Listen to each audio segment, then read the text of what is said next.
Greetings, fellow action figure connoisseurs, and welcome to another episode of Digital Caveman Presents Star Wars Wednesday. I, as always, am your host, the Digital Caveman, and today I will be presenting you with Star Wars The Black Series Return of the Jedi 40th Anniversary Emperor's Royal Guard. Let's get into it!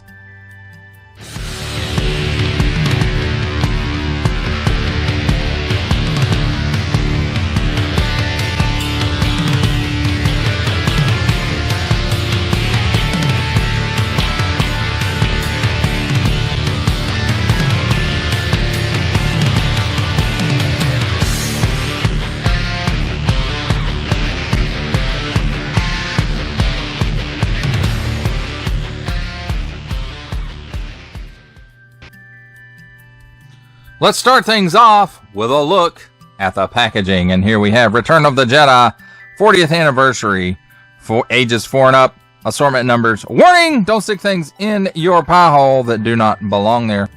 Star Wars Return of the Jedi Emperor's Royal Guard. And then that nice classic Kenner card back. It's so classic. You guys just don't know. If you didn't grow up in the 80s and get these original Kenner figures, you don't know. Nice big blister showcasing the figure and his accessories. Nothing really on the bottom sides or top. On the back, Star Wars, the Black Series, and then Star Wars and that nice classic lines around everything there. The cross sale, Rebel Commando, Luke Skywalker, Jedi Knight, Darth Vader, Emperor's Royal Guard, which is this figure, and R2-D2.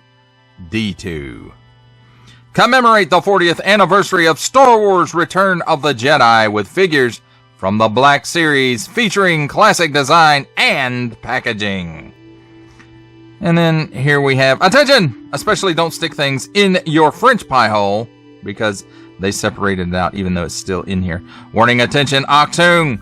Don't stick things in any other language pie hole that don't belong there. Don't give it to babies.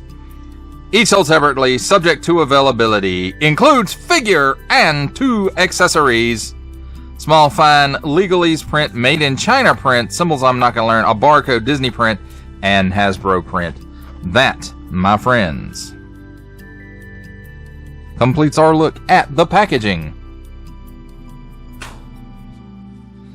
Let's take a look at the figure and his accessories. And here we have handy dandy tweezers. And first up is the accessories, and here we have his little blaster.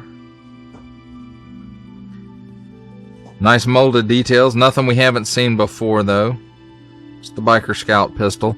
It's come with the previous releases of this guy, and any kind of Royal Guard, and the Senate Guard from Force Unleashed Gaming Greats. The Carnord Jax, I believe, comes with it as well. And then his other accessory, the more well-known one, of course, his little Force Pike. And it looks like it's probably molded in black plastic.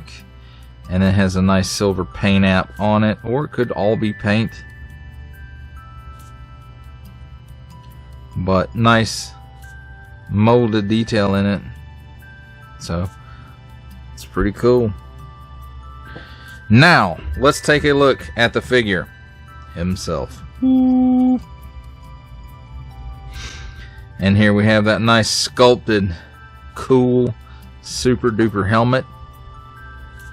And it's probably full of all kinds of Iron Man type readouts and stuff. So that he's on top of things while he is protecting the Emperor. And then we have this nice soft goods cloak, which I'm super glad that it's soft goods and not a candy shell, so it can move and get out of the way. It would have been great had it been wired, of course, but you guys know I'm going to say that about soft goods every single time for the most part. But as far as this goes, I do think this is a nice material. The thickness of it is good, it lays well, and it flows well, so it will get out of the way when you need it to. Just don't expect it to stay there unless you got it pinned or something. under the robe, of course, he's slightly armored and two-toned under there. Nice bright red for the armor and nice molded details. But it looks like for the most part all of this is molded in color and no paint apps. Really, I think the only paint app is right here, the visor, on the figure at least. This could be at this top of the boot here. That could be. Well, let's take a look at his articulation. He looks up slightly. He looks down slightly, not much at all. He's got a little bit of chicken neck. There's some slight waggle. He cannot do the full exorcist. Then you get the cloak out of the way.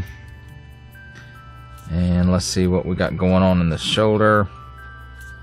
There's no butterfly, so they haven't updated anything on this figure at all.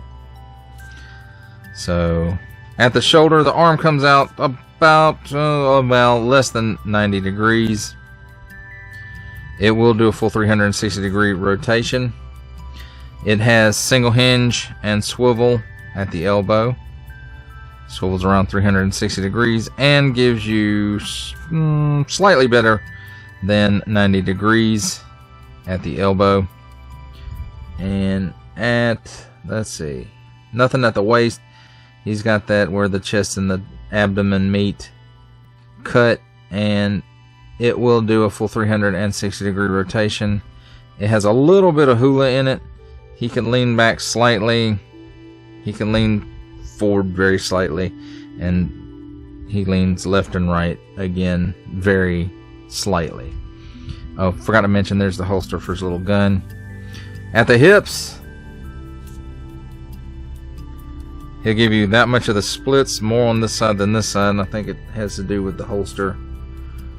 And then there is a cut here at the upper thigh for another 360 degree rotation.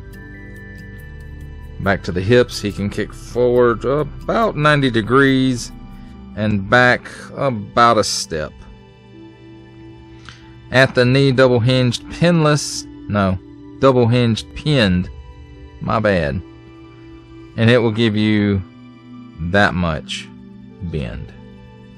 At the ankles, down that far, ooh, that's good, up, not too bad, and forward facing pin for rocker. Now as far as the gun goes, you can put it in his hand if you want to. It really fits in this hand better than the other one, just because of the way the fingers are done, because it's in a full handle blaster. I always thought of this more as like a holdout blaster, but there you go. He can hold it like that in this hand, and the other hand not so much, but it does go right into the holster and mash it in there pretty good, because if you don't, this guy falls off the shelf, that gun's gonna take a tumble and you will never ever see it again. Alright, you kind of pose the hand and the arm like this for the force pike, and you may have to do a little finagling with it just to get it just right how you want it, but there you go. And he dropped it, of course. I guess I didn't finagle it enough. You might actually have to give his elbow just a slight bend in it.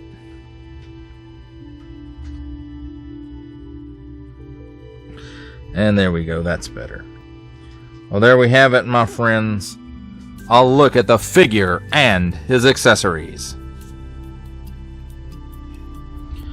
It's time for my favorite part of a review, comparisons. And here we have the Star Wars Black Series Return of the Jedi 40th Anniversary Emperor's Royal Guard with Star Wars The Black Series Gaming Greats Senate Guard,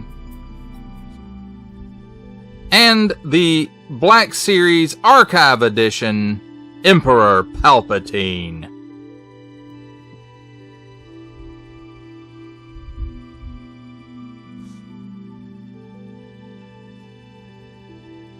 For our final set of comparisons, here we have the Star Wars The Black Series, Return of the Jedi 40th Anniversary, Emperor's Royal Guard, with, from the Marvel Legends series, making his cameo appearance, Stan the Man Lee.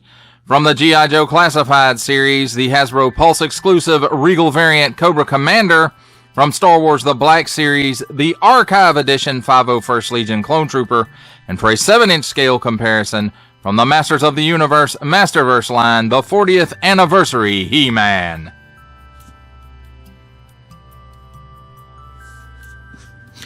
For final thoughts on Star Wars The Black Series, Return of the Jedi 40th Anniversary Emperor's Royal Guard, I have to say, I've missed this guy every other time that he's been released.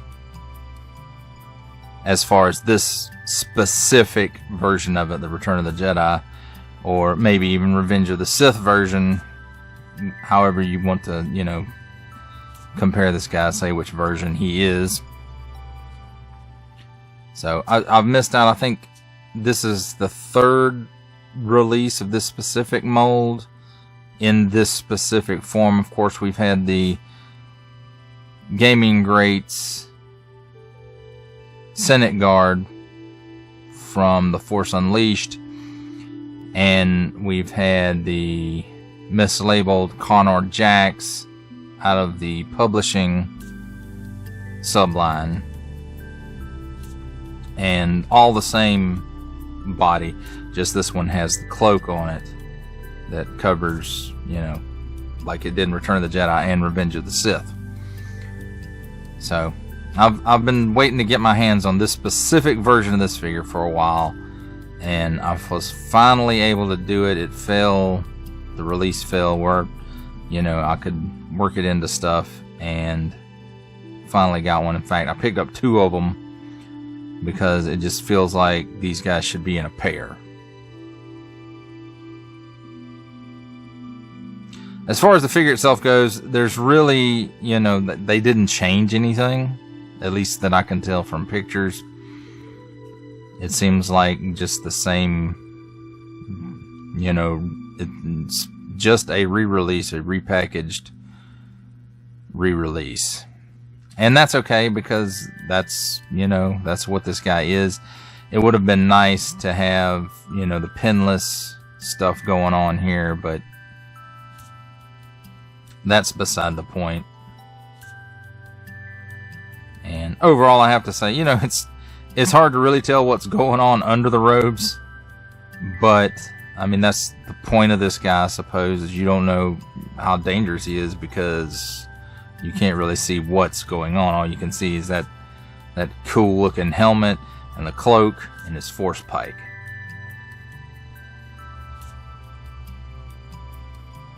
And as far as the figure itself goes, other than it would have been nice to have some updated articulation on it, like the pinless, or switching them over to the hinge and swivel so that it kind of matches up with the rest of the Black Series, at least what they've got going on now.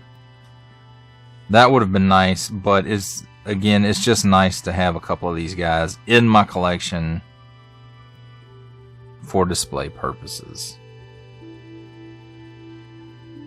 Well, that does it for the review.